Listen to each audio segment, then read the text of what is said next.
I'm going to build here may be the most important slide you will ever see in any presentation. I call it How Our Reality is Built. It's a truth discovery methodology. Down here, you have knowledge. This block represents available information, which constitutes potential knowledge that may be gathered, processed, understood, and then acted upon by individuals in our society. On top of that knowledge, or again, over here, you'll see I've put or lack thereof, okay, knowledge or ignorance, okay? You have an understanding of that information, again, or lack thereof. These are the decision-making processes that each one of us uses, and they are dependent upon the knowledge that we either have or do not have. So these processes take place in the human mind and are chosen by each individual based upon the available information that they take into themselves. Above that, something happens externally, okay? We put our knowledge and our decision-making processes into action in the world through our behavior, okay? And that I call wisdom or lack thereof.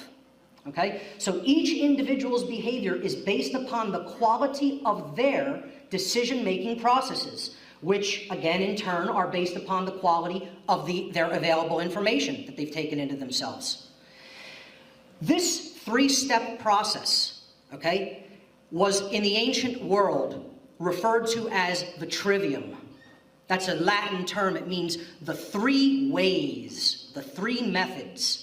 It's a threefold process of truth discovery, and it's been eradicated from the modern world. Eradicated, okay? Real education in the past taught the trivium methodology. Now, so-called educators don't even know the trivium at all. They've never even heard of it, okay? So what happens above that?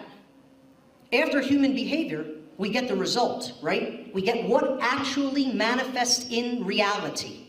So that's the generated result. The conclusion, the manifestation, it's what happens. It's what occurs in our world, okay? The quality of the condition which manifests in any given society is going to be based upon the aggregate quality of behavior within that society. That determines what our world is like. All right? Now, if you were of a mindset, just let's say, so to speak, to try to control that outcome, what level would you want to control things from? So here's how to control reality, if you're of that mindset, and there are many people who are. Are you going to try to control it from the level of manifestation? Well, I think that's pretty impossible, right? Because it's already occurred. It already manifested. You're not going to control it from that level, so we could take that out of the equation. Are you going to control it from the human behavioral level? I mean physically. People's physical behavior. You're going to try to control that in each individual? Well, you could, you know, but that's called overt control. And people see that pretty readily, right? And they'll rebel against that pretty quickly, because they'll know they're under control. So that's going to be the most difficult place to control that from. Can you control it from people's decision-making processes, meaning from the level of mind? Yes, you absolutely can. But that's actually more difficult because you have to go to each individual and you would have to try to change the way that they think. Instead, the most effective way to control reality is to control it from this base level, available information, because that's the level all the other manifested realities are built upon. So if you can control that, you control the whole game. And you control behavior, and therefore you control the outcome. Okay? So we're going to look at how Tesla's name was actually removed from education, from schools. How was that done? How was that accomplished? Okay? Because if you're going to control available information, you have to have some level of control over educational institutions that are teaching children, allegedly. So where are you going to control that from? Are you going to control it from each institutional body? Would that be effective? I don't think that would be very effective. I think the best place, if you are of a mindset to try to control what is going to be taught to our children, would be to control the books. Okay? And when you control the books, which is the available information, you are controlling the answer to this question in the minds of children. What is possible? The imagination becomes stifled at that point. If you can control what people believe or don't believe is possible, you have total control, because you control the human imagination. So this was done through controlling books and what was printed in textbooks. And I'm going to explain who did that. If you control it from a level of books, you control the mind. Mind control is not science fiction, ladies and gentlemen. It's based upon the control of available information, which then determines our decision-making processes, which then determines our behavior, which then determines our reality. The control of energy is the control of human beings. It's the control of people. That's what people have to understand about all of this. We're not talking about just the control of a controlled energy paradigm. We're talking about the control of human beings and what they need to live and survive. Or in other words, slavery. So most people, unfortunately, again, this may be uncomfortable for people to hear, most people in the free energy movement still don't understand the free part. They don't understand the free part of that equation. All right? They get the energy part. They're very, very clear about that. But the free part, they have a hard time with. Okay? In two ways. Two ways I'm going to talk about that. Why do people not understand the free part? Their mind is under control. Their brain is in a cage, okay? And that is because of the availability of information that they are exposed to. They have not dug deep enough to go down, all the way down to that bottom level and really attain real knowledge, okay? So, what I'm talking about here is getting that mind out of the cage. Really freeing the mind at a psychological and spiritual level is the only thing that's going to make free energy manifest. Only thing, nothing else. Let's look at what I call the two universal worldwide religions, false religions, that are actually holding humanity back from the manifestation of free energy. And until the mind grasps that these are illusions, that they don't exist in nature, that they don't really do anything except hold us back evolutionarily, there will be no change. Nothing will change here. Don't expect it. Don't count on it, okay? The first universally believed in world false religion is called authority, or government, call it whatever you want. It's authority. And it's a false religion, and here's what it actually is. It's not my belief about what it is, it's what it actually is, okay? Authority is an illusion that is born out of mind control. It is based entirely in violence, and it is built upon the erroneous and dogmatic belief that some people are masters who have the moral right to issue commands, while other people are slaves who have a moral obligation to obey the masters. Now, I don't care whether you accept that or not. You could accept that or not accept it. No amount of not accepting it is ever going to make that statement untrue. That is eternal truth. Deal with it. Or don't, but it's true nonetheless. Okay? Now, authority in the old world worked like this, ladies and gentlemen. It was called the Old World Order. The old, and I put order in quotes, because it was nothing of the kind. It was chaos. It was chaos then, it's chaos now. As long as it goes on, it will be chaos, okay? The old world order worked like this. There was a king at the top, unquestioned, unchallenged rule.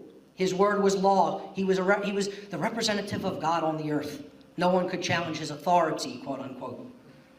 This is called authority vested in one. The system is based entirely in violence, built upon the erroneous and dogmatic belief or religion that one person is the master who possesses the moral right to issue commands, while all others are subjects who have the moral obligation to obey the commands of the master. How does that differ from what we have today? Well, this is called the New World Order. And again, I put order in quotes, because it's nothing of the kind. It's slavery and chaos, okay? What sits at the top now is called government. You've just taken this notion of authority and you've divested it into the hands of a few people who call themselves government, okay, and still claim the authority over other people to issue commands and called laws, and then they have the moral obligation to obey those laws, all right? So this is called authority vested in few. This system is based entirely in violence, built upon the erroneous and dogmatic belief or religion that a certain group of people are masters who possess the moral right to issue commands. All others are their subjects who have a moral obligation to obey them. Now, there's a little equation that's left out of here that also ties in with the word free, and that's called money. Okay, because really what rules at the top of that pyramidal structure is a combination of government authority and corporate control. That wedding, that unholy union is what's really controlling the world today. A marriage of government and corporate power, okay? That's what the New World Order is, quote unquote order. Let's just look at how they compare. The old world order with the king at the top, that's called, if we're being honest with ourselves and we stop euphemizing, that's called slavery ruled by one, okay? If we stop the euphemizing, all right? The New World Order, on the other hand, is slavery ruled by few, okay? And determined and dictated by the god called money.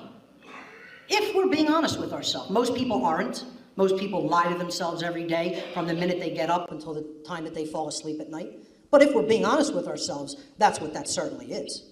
That's what these two systems most certainly are, okay? The other religion that humanity has to get past and stop believing in is this concept called money, which was given to us by our enslavers, by the way, okay? It's a belief-based system of control built upon the fear of scarcity and purposefully designed to limit access to energy. You know, this whole mind-controlled notion that money is the medium of exchange, that it's somehow the store of value, this is nonsense. It's nonsense. It's not what money is, and that's not what it ever has been. It's always been a limiter, a control factor. That's all it is. And if something's controlled, it's not free. See, people think it's the flow. That's why they call it currency. Oh, wait. It's the capacitance. It's the store of value, right? Like we store electricity in capacitors. No, it's not the store of value either.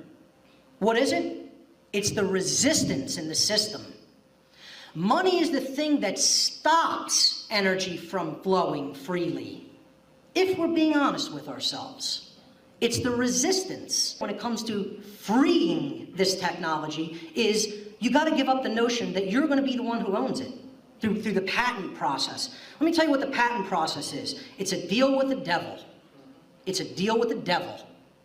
Because you're taking that technology right to the government, right to the people who ultimately want to squash it so that they can maintain their petrodollar that they want to keep us in debt slavery to for eternity. You know, they can keep this system running for tens of thousands of years if they can. All right? So the patent system is it's a cul-de-sac for control. That's all it is. It's getting them, how many free energy inventions do you think were killed by the patent system? 6,000. And probably more. That's probably the ones we know about. So but if we think we're going to bring Tesla's visionary technology to fruition within a state of slavery, we're lying to ourselves. We're kidding ourselves, okay? We have to stop trying to put the cart before the horse, okay? You can't put the cart before the horse, okay? People think, what the free energy movement seems to think is that Tesla technology is the horse, and it's going to bring in freedom in the cart into our culture. Freedom's riding in that cart, and Tesla technology is that horse. It's going to pull it in, and we're going to magically be free once we develop that. Well, you know, I'm sorry to burst the bubble on that, ladies and gentlemen, but it's the other way around. It's exactly the other way around, okay? Tesla technology's in that cart, and the horse is true freedom, an understanding of what true freedom is. Living in harmony with natural law, the laws of morality, have to come first to usher in an era of true freedom, and then the Tesla technology will be pulled in. Not a moment until. There can be no free energy in an ongoing state of slavery. Slavery must be ended first before free energy can ever be manifested. What I'm really talking about here is a paradigm shift, okay? It's a paradigm shift in the mind, and the religions of money and authority have to be completely abandoned. They have to be completely abandoned before that new manifestation of free energy can occur, okay? Free energy can only manifest as a natural consequence of universal spiritual enlightenment. And that enlightenment, contrary to what many people will tell you, is, by definition, the abandonment of these false religions of authority and money. That's what enlightenment is, contrary to what the New Age movement will tell people that it is. That's what it really is, okay?